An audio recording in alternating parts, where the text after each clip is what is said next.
Alltech, we believe agriculture has the greatest potential to shape the future of our planet. Every cow, every herd, and every farm plays a vital role in nourishing people and sustaining the land we all depend on. As a family-owned company, we share the same values that guide dairy producers: caring for animals, being good stewards of the land, and building a legacy for the next generation. As a worldwide leader in agriculture, Alltech provides solutions from the ground up, backed by science and meeting your local needs with our global expertise. Together, we can provide nutrition for all, revitalize local economies, and replenish the planet's natural resources. Dairy is more than milk.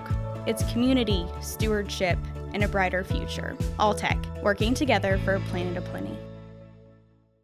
Welcome to Ahead of the Herd, the GPS DairyCAST special production where big ideas meet practical on-farm solutions. And we even have a little bit of fun along the way. I'm Peggy Coffeen from the Uplevel Dairy Podcast, and I'm excited to kick off this next episode because today we're talking about something timely: sustainability. Not just the buzzword version, but the real-world strategies that help our dairies stay profitable, responsible, and ready for the future. And our guest today is Paul McVeigh from Alltech, who's worked with producers around the globe to turn sustainability goals into real improvements on the ground. Plus, we've got our usual banter, a fun moostery guest, and your questions in the listener mailbag. So grab your coffee, hop in the tractor, and let's get ahead of the herd with our GPS Dairy Consultant hosts, King Hickman and Paul Dyke.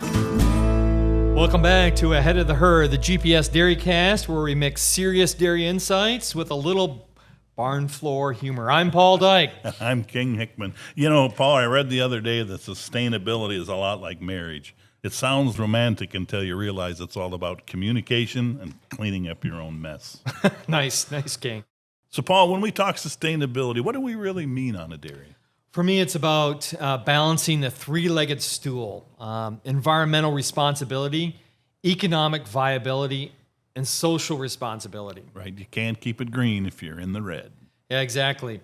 It's not about making just one big move. It's about a small series of practical changes that can really add up.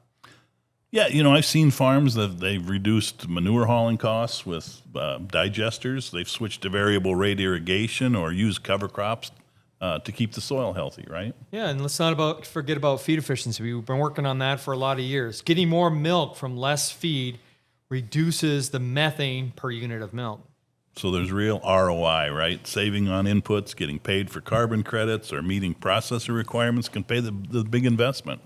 Yeah, and it's not going to be optional anymore. It's going to be expected. Whether you're selling to milk co-ops with sustainability goals, working with lenders, they've got some requirements who want to see climate risk plans. It's not going away. Yeah, so we're not here to tell you to install $1 million digester, right? But if you don't have a plan to keep going and be efficient and more sustainable, then you're in fact falling behind. Hey, that's why I'm excited about our guest today. He's going to help us make sense of the options and choose the right fit for your farm. So let's welcome from Alltech, Paul McVeigh.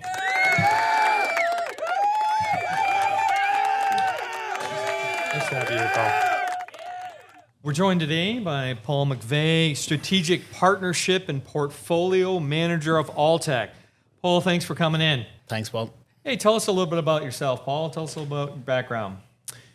Thanks. So I started my journey in the agricultural industry back in 2013 when I graduated from University College Dublin in Ireland.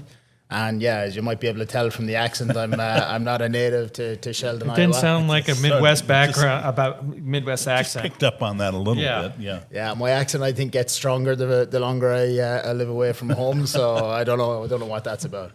So I ended up moving to England straight out of university, and I spent nearly 2 years there working for Keenan mixer wagons, that side of the business. So that was kind of a very interesting experience, working to improve feed efficiency with dairy producers all around the southwest of England. After that, there was an opportunity that arose to move to New Zealand.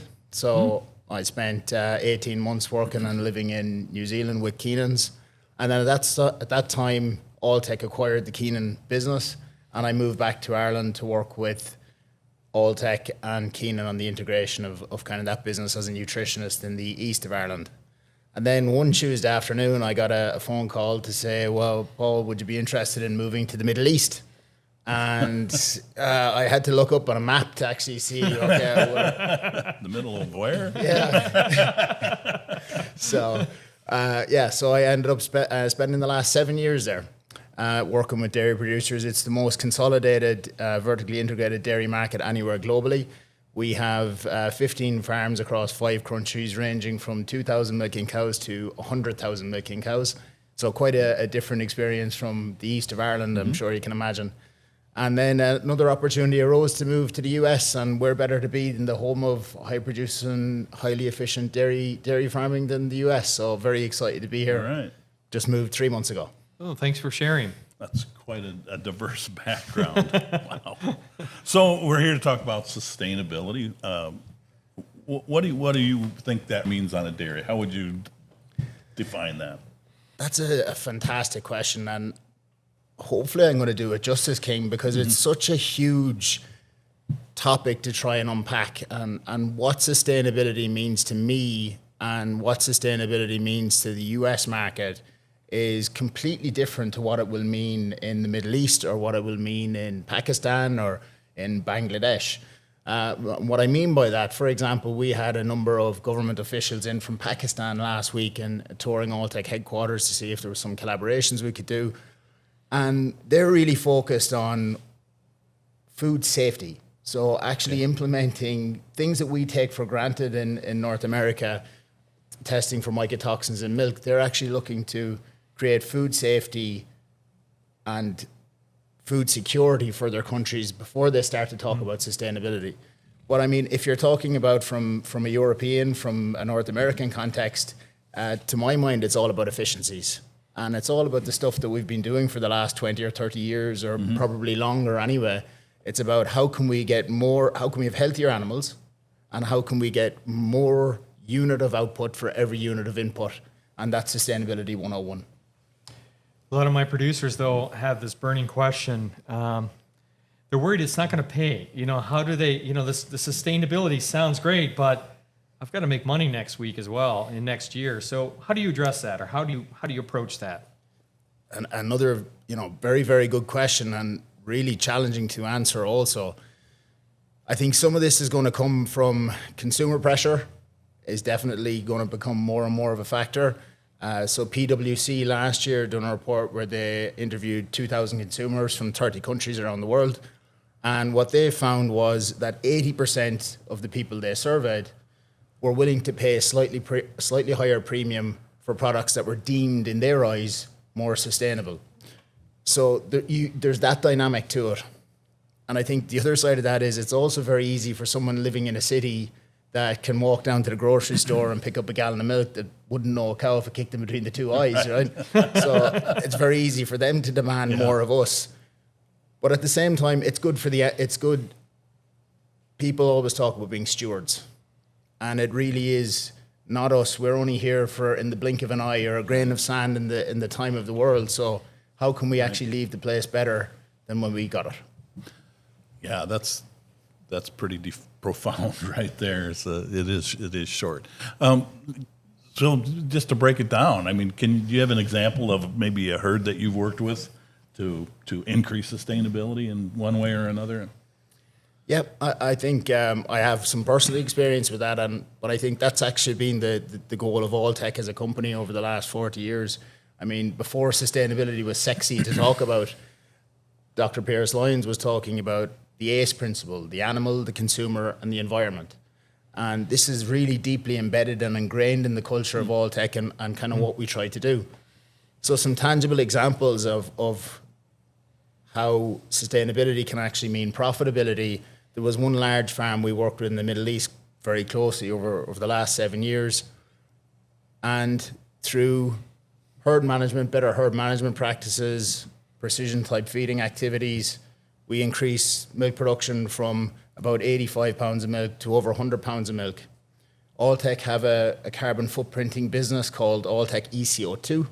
And we benchmarked over the 7 years what that increase in feed efficiency done to the farm. So, and how, just to go back a step, a lot of that was actually driven through the reduction in milk fevers, the reductions in RFMs, better pregnancy rates, lower days in milk, higher milk production, right? The stuff that we talk about every single day. But actually the impact that had on the carbon footprint, it was a 5% reduction in the carbon footprint over that time, just through increasing efficiency. And it was already a pretty efficient herd. I mean, it was doing 85 pounds of milk when we started. So that's just one example. Yeah. How does that farm communicate that to consumers? I mean, in that situation, were they able to go back to their stockholders or their suppliers and talk about that? So that was a unique business. It was vertically integrated. So they had their own milk brand on the shelves. And as part of this whole program, and you will hear people from Alltech talking about all the time, Planet of Plenty is really what our vision is for the future of Alltech, and it's actually working together for a Planet of Plenty. Now, what does that mean, right? It's kind of just words. But it's actually how do we collaborate more with farms, with consulting groups like yourselves to increase the performance, to get that message out to the public. So in this example, we created what was called the Planet of Plenty partnership with Emirates Food Industries was the name of the company. So if anyone Googles Emirates Food Industries and Alltech in the Middle East, you'll see the marketing campaign that was done around how we went about increasing the environmental sustainability. So it's really brand awareness. Yeah. Yeah, I really like that connection of not only tracking it, but then bringing it back to the consumer and saying, here's what we did in that communication. Tell me a little bit, what do you think in the future, what kind of innovations and how's that going to play into sustainability? What are you seeing? I'm thinking technology a little bit more, yeah. Yeah, I mean, another excellent and really challenging question to answer. So, I mean, the big buzzword now, sustainability is a big buzzword, but AI is another big buzzword. Right. And an interesting book I actually started reading yesterday on the plane. It was recommended by a lecturer that we had going back to an internal Alltech training, and this lecturer recommended reading Snake Oil AI, or AI Snake Oil is the name of the book. And so there are a lot of possibilities with it. It's really in its infancy at this stage, but I think being able to collect and make better decisions based off the data that we're getting on farms is probably going to be the big one. I mean, we all know that the labor is a huge issue. So how we can make better decisions on the farm using actual data is probably what we need to be focused on. I think that's where the industry is going. I think it'll be interesting in this country as well. I think there's 24,000 dairy farms in the US today, and DFA are projecting less than 10,000 over the next decade. So how does that shake things up? Yeah. It's really, I couldn't give you a very good answer, but it's going to be interesting. Sometimes it's hard to predict the future, right? Yeah. That's what we're doing. When we use the word sustainability and we think of the dairy, we always hone in on environment, right? But there's also the people side of that, and we need people to be sustainable. Can you speak a little bit towards that side of is Alltech doing something from that side? Yeah. So full credit goes to Jorge Delgado in Alltech. Yep. He's been a phenomenal person working precisely in this space, King. And what I love about what Jorge talks about, and you can see how emblazoned he is when he starts to talk, how passionate he is when he starts to talk about actually building a culture on the farm team. And there was one presentation I seen him give last year where he was actually telling farmers where there could be potential Hispanic local groups in the community where their farms are based, and to actually get the people working on the farm involved in those societies, involved in those groups. He's talking about how these people are actually feeding the world, right? You know, that comment I made that the city slicker is going in to buy their gallon of milk. Well, actually, the person who's milking the cows is helping food security and is helping sustain and nourish people. And to actually, stuff that we take for granted, we just need to get better at communicating. Right. Tell me a little bit, Paul, about how do we measure progress? I mean, how do we know that? How does that farm know it's more sustainable than it was yesterday? And you talked about one example. What else can they do? Yeah, I think we have some. The leaders are leading in this space already, Paul, as I'm sure you'll be aware. there are a number of kind of top farms around the US. I mean, just to name a couple, McCarthy Family Farms, the messaging that they're doing. You have Lee Kennard, obviously, up towards Door County in Wisconsin. But I think we have other people as well. So I attended an event last year where there was these amazing three Brazilian daughters. Their mother and father had this 2,000 milking cow dairy in Brazil. And they decided that they were going to process their own milk to add more value to it. And these ladies are phenomenal at communicating what they're doing. And the brand is called Letty A2. So if anyone wants to look that up, it's quite an interesting story about what they're doing. So there are people measuring soil carbon. There are people measuring performance improvements. I think the challenge we have, the reality is, guys, that this is difficult. It is. Right. This isn't a 1 + 1 = 2. It's not an exact science. Just because it's not an exact science, or there's lots of ambiguity in this space, doesn't mean we shouldn't be trying to improve, right? It doesn't mean, well, it's not 100% right, so I'm not going to do anything. That's no good either. Yeah. So I think the tools that we have, there are a number. Cool Farm Tool is another one that's available. As I mentioned, Alltech ECO2, where we're taking over 300 data points from a farm, including fertilizer use, manure management, and we're actually putting that benchmark in place. So there are tools available there. It will get better over time, I think, but just embrace it and try to be part of the journey is really the big message. It's about getting started, right? 100%. So one thing we see is a lot of this is voluntary in an aspect, but I think people also see it as something that just a responsibility as well. But what do you see in the next 5 to 10 to 15 years? Are there going to be more and more requirements from who? The processor, the consumer, where are those requirements going to come from? And do we see that being more regulated? Because it's hard to measure right now, so how do you regulate it? But what do you see in the future coming from that standpoint? Yeah, I think we don't have to actually look too far into the future. There are things, and we can probably look to the European continent. I was on a webinar this week with one of our colleagues, Will Streetfield, who's really clued into sustainability and European regulations, all that kind of thing. So the European deforestation regulation is going to come into effect, where there are going to be limits, or importers into the EU have to demonstrate that the products that they're importing come from sustainable sources, that there's no deforestation. And that's going to put a lot of pressure. It actually has a lot of opportunities for a place like the US, where 90% of your soybean that's grown here already has that certification. But again, we have the other challenges with tariffs and all these kind of things going on. So I think it's going to continue to get harder and harder. Mm-hmm. I mean, Ireland is another typical example where farmers are under a lot of pressure from manure storage, manure management, nitrogen, water quality. These things are coming down the road. I think, we have examples in the country of the innovators leading the way. And probably what we should be doing is actually, how do we partner with the people who are already innovating? Right. And then if we have a wider footprint and a wider team that we can get that message out there and communicate it, that's really what we need to do to bring the people who are in the average, who don't see this as something that's important to them. How do we actually bring them on the journey with us?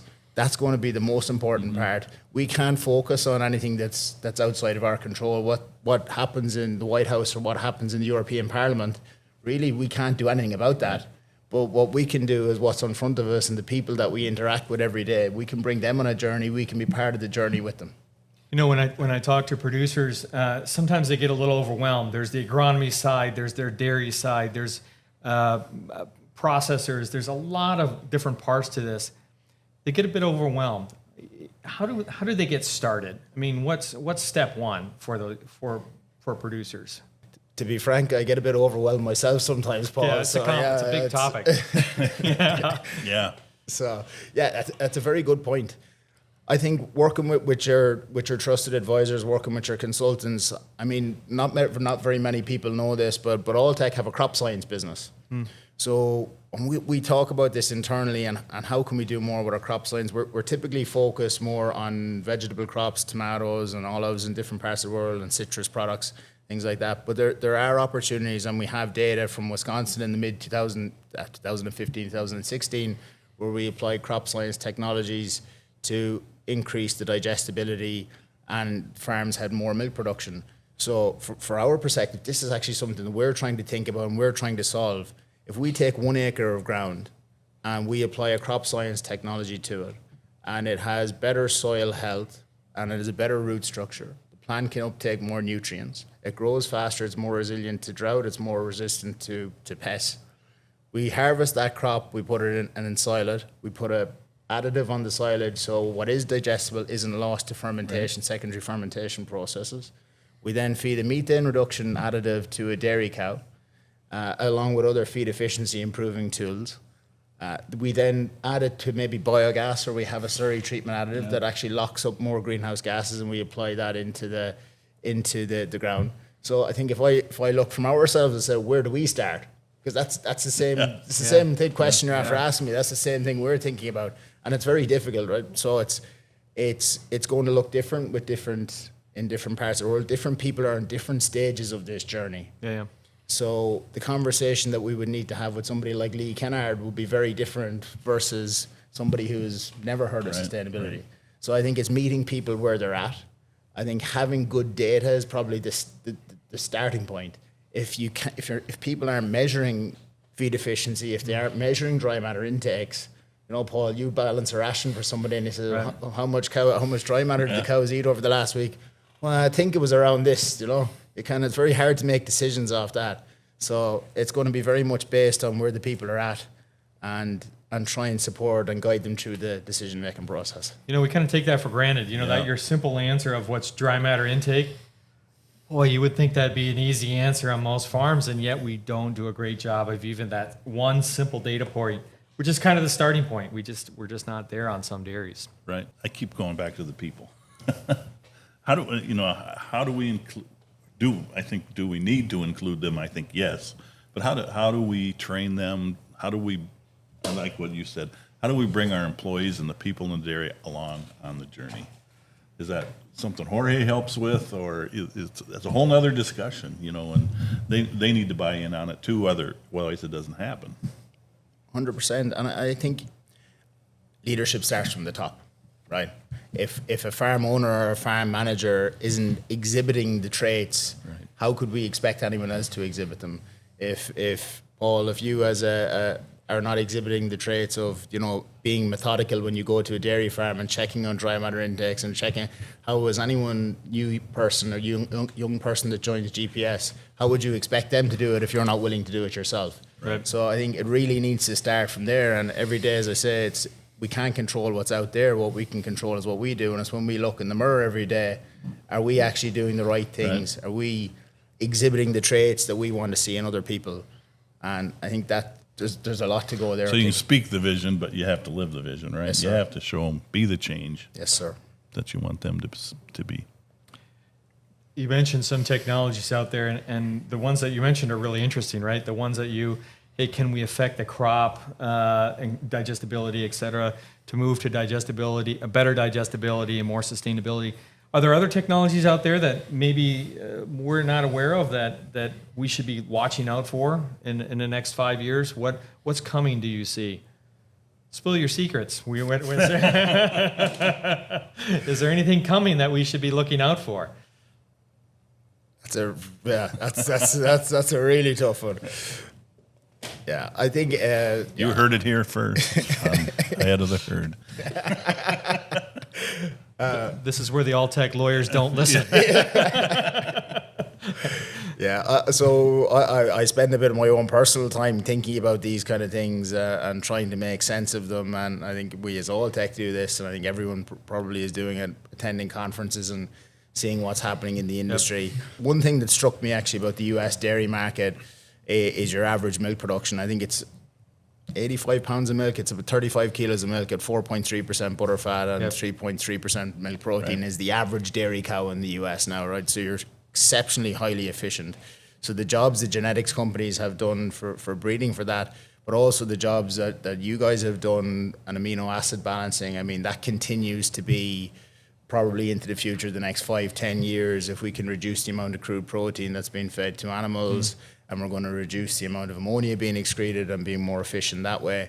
I think there's a lot of interesting in the gut health space. There's a lot of new technologies coming on stream there.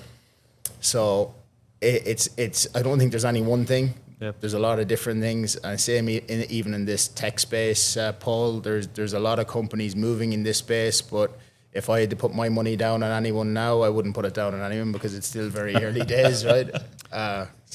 Technology comes and goes, and you're never quite sure who the winner is going to be. Yes, sir. Yeah. We want to give you a chance to talk about something. I see your lapel pin, World Without Cows. Tell us a little bit about that project, and when are we going to get to see that? That's that's a good one as well. Yeah, I'm really getting grilled here today. I don't think this is what I signed up for. But anyway, You wore the pin. You're in the seat now. Yeah. So this is actually a pretty cool story.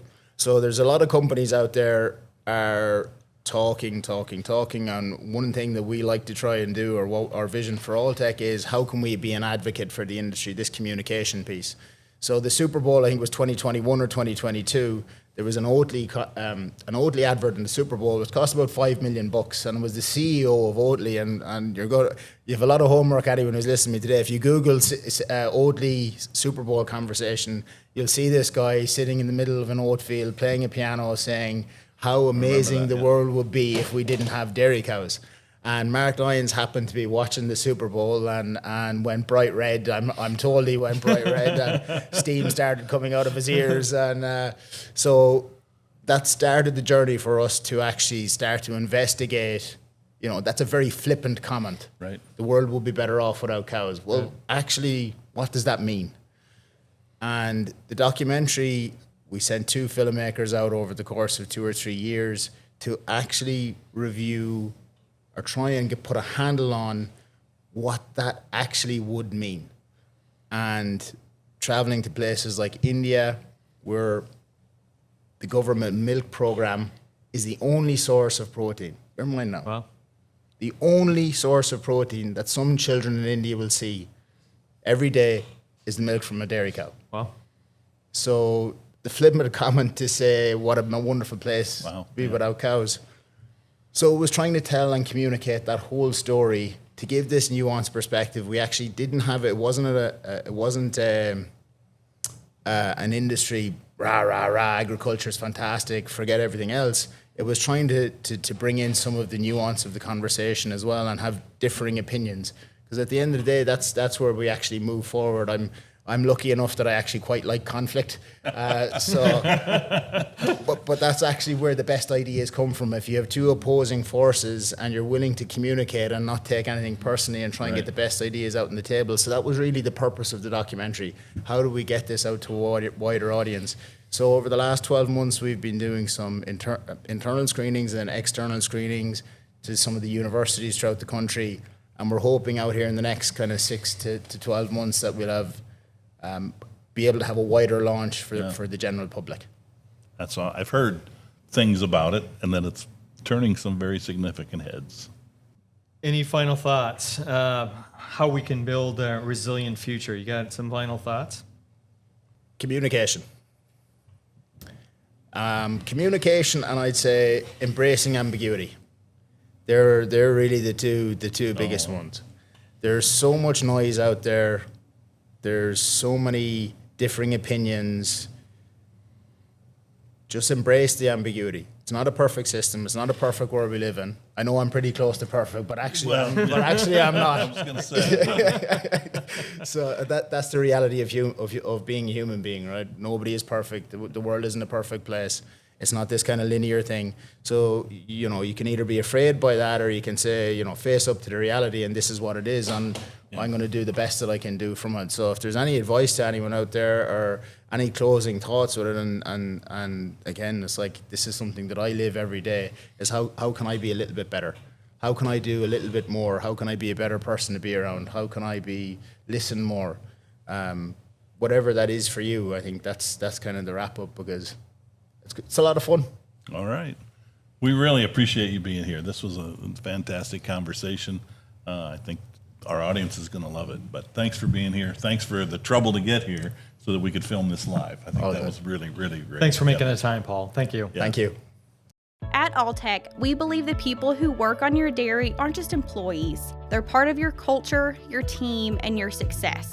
Through People Plus, we work alongside you to ensure your team members are all on the same page, moving in the same direction, and fully aware of just how vital they are to the success of your business. These trainings are practical, farm-specific, and even fun, helping to build a stronger, more connected workforce. Because when your people are aligned, your dairy thrives.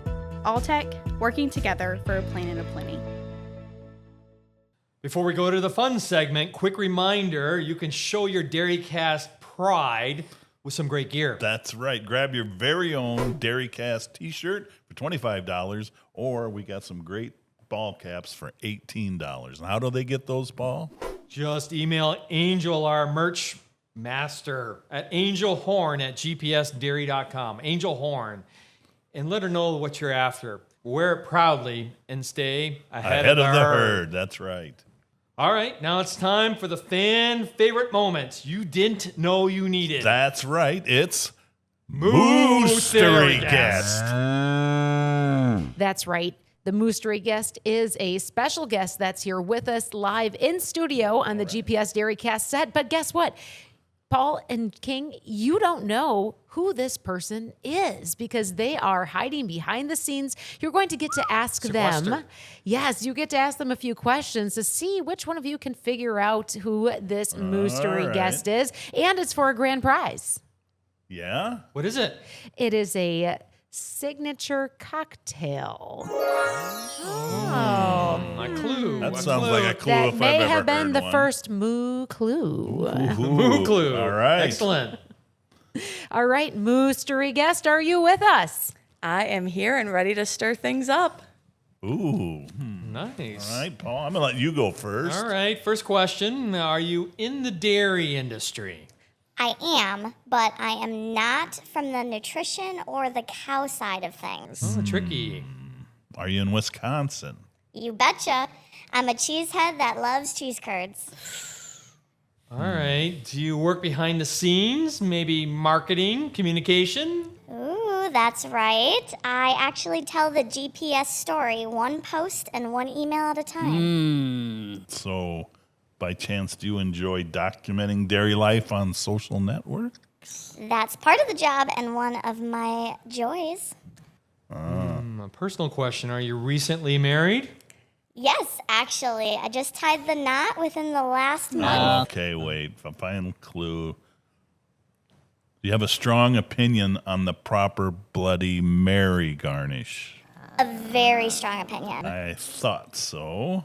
Always a pickle, and if you really want to impress me, throw on some cheese and sausage on there. All right, that's it. It's Amanda Coles. Amanda Cole. Oh, ding, ding, ding.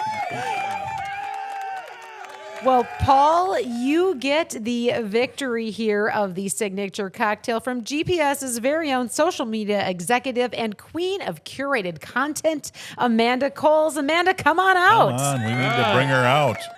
Hey, GPS DairyCast bling. I can't have this one. This looks like your cup there, King. Oh, yeah. The Orbs, Sheldon. Orbs, yeah, Sheldon Orbs. Yes. Thank you. You're very welcome. Nice T-shirt you got there. The DairyCast. Hey. This is what you Oh, have this the is our merch Yes, magic. she's our model. Thank you for bringing that out. So we finally pulled you out from behind the Instagram reel. Yes, I am here in the flesh, and I come with cocktails. I love it. So Man, go ahead, King. I was going to say, we get so many comments and compliments on our social media campaigns that we thought we needed to get you introduced to the audience so they know who's behind all that. This is the person. It's me. I'm a real person. Yes. Amanda, your role is all about messaging and visibility. How does strong communication help dairy stay resilient? It really helps them tell their story and reach not only, outside consumers and the outside community, but also their own teams, right? So there's this mix of internal communication that's really important, but then also external. And it just kind of helps you stay ahead of the herd, stay in front of your community, and be involved and be a part of all of that. So you see a lot of what dairies are proud of, right? So what kinds of posts or stories resonate with the followers? What do you think? I mean, you've done several of them. What's the ones that really resonate? And ones that really resonate, and I don't think this is like anything too new. This type of story is all over, but it's just being real. It's just being yourself. It's showing the real life, the real behind the scenes. No, not just all the frills, but the real, the hard, the fun, and just really being authentic. That is what people really love to see. And honestly, at this point in age, they'll kind of call you out if they can see you're not doing that. You know, as someone who works behind the cameras, what advice do you give farms who are hesitant about posting or going public with their story? It can be really daunting, right? Putting yourself out there to hundreds, thousands, millions, you never know. And so just starting small, any little bit is good. You don't have to post once a day, multiple times a day, once a week. Just take a quick picture or video of what's going on. You can even just throw on a sentence caption and put it out there. The small stuff adds up. You can start there. You can keep doing that forever if that's what you're comfortable with. But if you like it more and you keep building on it, do a little bit more. A couple more times a week, a couple more posts, different types of posts, different types of engagements, things like that. But starting small is definitely the key. Well, we really appreciate what you do for GPS Dairy Consulting. Thank you, Amanda. What kind of feedback do you get from our customers? Do we get feedback? Do they send stuff? Yeah, we do get some feedback. Besides just the typical comments on our posts and initial oh cool, or interactions in some way. I really do love hearing from the consultants when they hear from their clients or just people out in the industry that, oh yeah, I saw you guys did this cool thing, or oh yeah, I read your email. I think one of the coolest things that ever happened was last year I was on a trip to Croatia just for fun, and just for randomly in Croatia. Yeah, randomly a fun trip to Croatia. The other passion is traveling, right? But while I was over there, I somehow convinced the two girls I was traveling with that aren't in dairy at all to tour a dairy farm, and we got connected with a local consultant out there. And totally organically, he looks at me and goes, oh, yeah, I just read an article from one of your consultants on, it was on Feed Fit, I think. Mm-hmm. And so it was so cool to see that some of the stuff that we're doing and, obviously focusing here in the U.S. is making it across seas, and people, remembered it. They associated when I said who I worked for was oh, yeah, I remember this article I read by one of your consultants. And that post was by you. You put that post out there. Yeah. Not possible without you. Yeah. Thank you. Awesome. Thanks for being our Moostery guest. This was great. Yeah. Thank you, Amanda, for all you do. Appreciate it. Thank you for having me on the other side of the camera. Give her a hand, everybody. There we go. All right, it's time for the listener mailbag. Peggy, what do you have for questions today? Oh boy, do I have some good ones for King and Paul today. All right. All right, Nicole from Nebraska has a special question for the two of you. Gentlemen, based on your years of knowledge and experience, what are the most innovative, creative, and effective methods that you have seen for getting people to come and cover the feed pile? Uncover the feed pile. Or cover the feed. Cover the feed pile. Cover the feed pile. I've seen a couple things. I've seen dairymen hire the local football team to come out. Making a donation to the program. Also, church youth groups. We have in Northwest Iowa. There's really they show up with 50 people and their own telehandlers and everything, and they'll cover the pile, and they make a good donation to the church. I've got one dairy, they live close to a school, so they bring the school kids out after school at 3 o'clock. Hey, this will be fun. They keep the older kids along the edge so that the little kids don't fall off. But they get them involved early so that years later they go, oh, I can't wait till I get to go on the outside. I go on the outside, yeah. So Well, thank you for sharing Yeah. those innovative methods for getting that feed pile covered efficiently, effectively. And it sounds like there's an element of safety involved in there too. Absolutely. And the second question that we have in the mailbag today, this one comes from John in Idaho. And this is going to play into some of your international experiences that I know, Paul, you have, as well as King here. What are international dairy producers doing really well that we should be paying more attention to here in the U.S.? Well, Paul, you've got the most international experience. Yeah, I've got one dairy, and I was on this dairy. It's in Indonesia, and I said to them, you're not using your feed software pretty well. And I got a little bit, judgmental, and I said, hey, you're not tracking your inventories or using that to track inventories, and so at the end of the month you can reconcile. They go, oh no, well, we don't do that. We reconcile at the end of every day, and all of it goes into our accounting system, which is based in Singapore. So at the end of every day, they have inventories they know all their inventories at the end of every day, and they know their cost of production daily. I think so. Some of those dairies we think are, wow, they're way out in the middle of nowhere. They do things better because they're running factories in Indonesia, and they're tracking inventories and efficiencies, and they're much better about tracking all the small things. We think we do a good job here in the U.S. in some dairies, but I was really shocked at how well they're doing those things. Tracking data and execution. Wow, that's awesome. Well, thank you, gentlemen, for addressing these questions from the listener mailbag today. And actually, Paul, I believe that we enter those. If we read your question on the air, where you're entered in an automatic drawing for some GPS bling. That's right. Either Somebody a in T-shirt Idaho- or a hat. Yes. Somebody in Idaho is going to have a GPS Yes, DairyCAST. they are. Now, when you say bling, does that mean you've bedazzled these hats? We've bedazzled the hats. What you could have is we might sign them. We could sign them, yes. A personalized, autographed, bedazzled hat from Bedazzled King hat. and That's Paul. what they want in Idaho. Yes. They want our signature on their hat. Yes. Bedazzled. All right, boys, you better get to work after the show. You're going to have a lot of those to get together. All right. Yeah. All right. Well, Paul, that's it for episode 2. Big thanks to Paul McVeigh from Alltech, and especially to Alltech for being our sponsor. Don't forget that you can see us live December 2nd through 4th in Minneapolis and at the Leaders Forum. We'll be doing a live show, so that should be really a lot of fun. Tuesday night. Join us for a great time. We need a live audience. Don't forget to follow. Leave us a review on Twitter, LinkedIn, wherever you follow us, and share this with your fellow dairy folks. And you are our best advertising. Don't forget, next episode, we're going to talk about data-driven decisions, making numbers work for your farm. That will be interesting. Until then, stay sustainable, stay innovative, and stay ahead of the herd.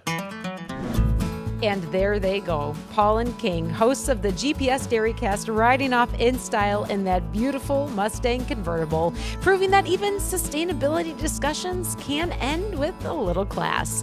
Thanks for tuning in to Ahead of the Herd, where we turn big industry goals into real workable strategies for dairies. Don't miss our next episode, Data-Driven Decisions, Making Numbers Work for Your Farm. Until next time, I'm Peggy Coffeen. Stay curious, stay connected, and as always, stay ahead of the herd.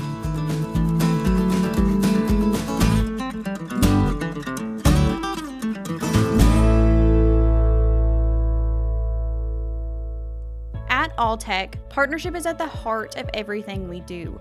Because we know the best solutions come when we work side by side with dairy producers like you.